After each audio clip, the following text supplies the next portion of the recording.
Assalamualaikum warahmatullahi wabarakatuh.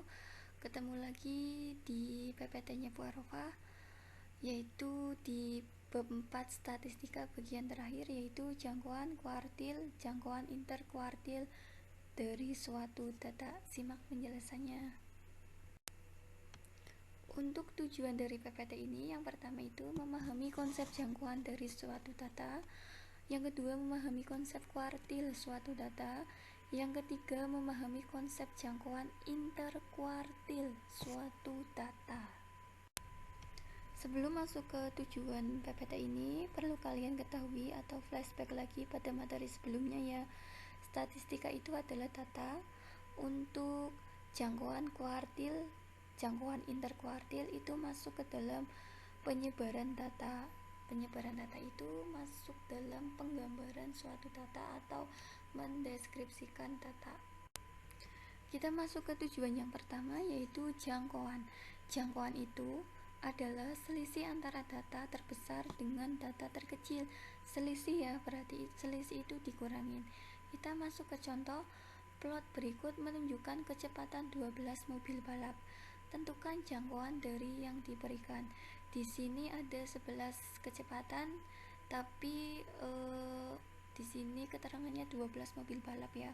Mungkin ada satu mobil atau dua yang kecepatannya sama. Kita langsung jawab untuk jangkauan, berarti kalian urutkan terlebih dahulu nilainya. Kebetulan di sini sudah urut dari yang terkecil hingga yang terbesar ya. Nilai yang terbesar itu berapa? 270 dikurangin dengan 220, sehingga jangkauannya itu 50 km per jam. Masuk ke tujuan yang kedua, yaitu kuartil.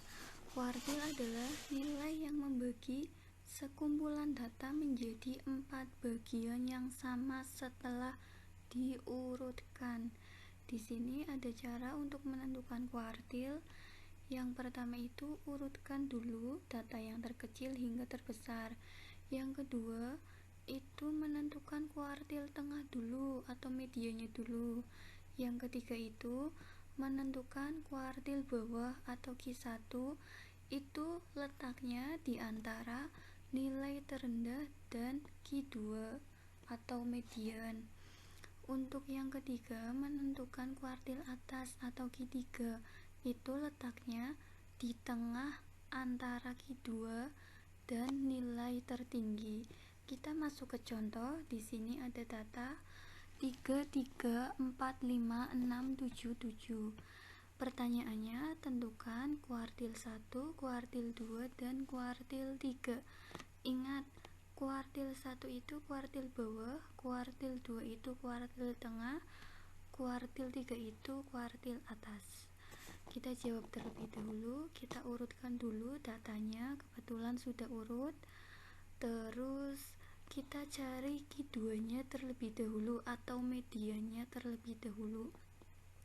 Di sini median atau nilai tengahnya kebetulan datanya ganjil, ada 7 ya datanya ya.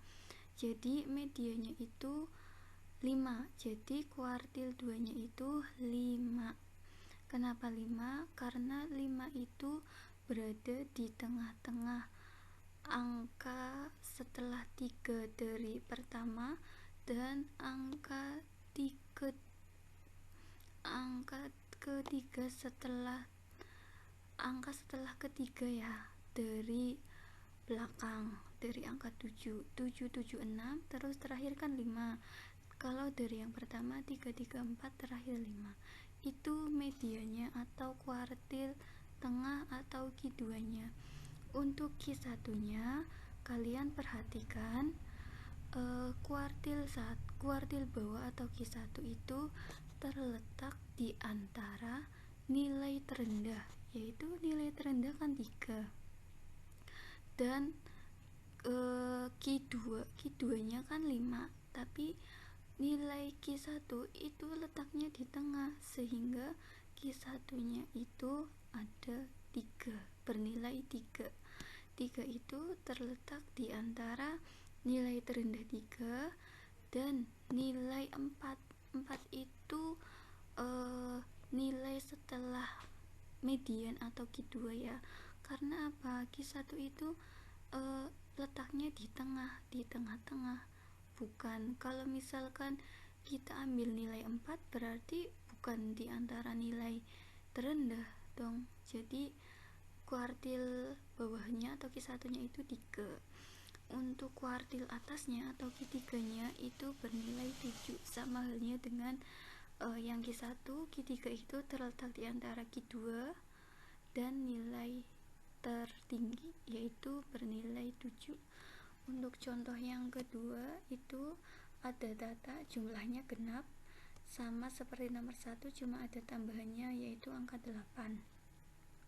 Untuk medianya yaitu di antara nilai 5 dan 6 ya, kita jumlahkan dibagi 2 sehingga menghasilkan 5,5 untuk Q2 nya, dan untuk Q1 nya itu terletak di antara 3 dan 5, medianya 5 dan nilai terendahnya 3, sehingga bernilai 3 ditambah 4 dibagi 2 menghasilkan kuartil bawah 3,5 atau Q1.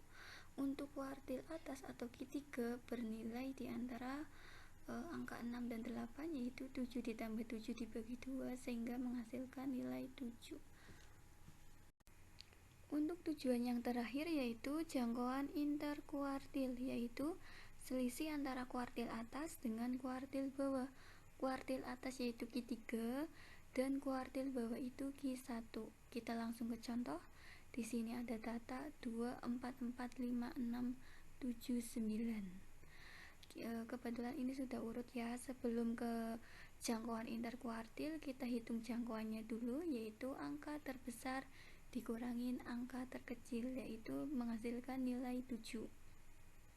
Untuk jangkauan interkuartilnya yaitu Q3 dikurangi dengan Q1. Sebelumnya kalian cari dulu medianya. Untuk datanya itu ganjil ya, yaitu berjumlah 7. Di sini kebetulan medianya ada 5 dan Q1 nya itu 4 yang terletak antara Q2, di antara Q2 dan nilai terendah yaitu Q1 ya 4 bernilai 4.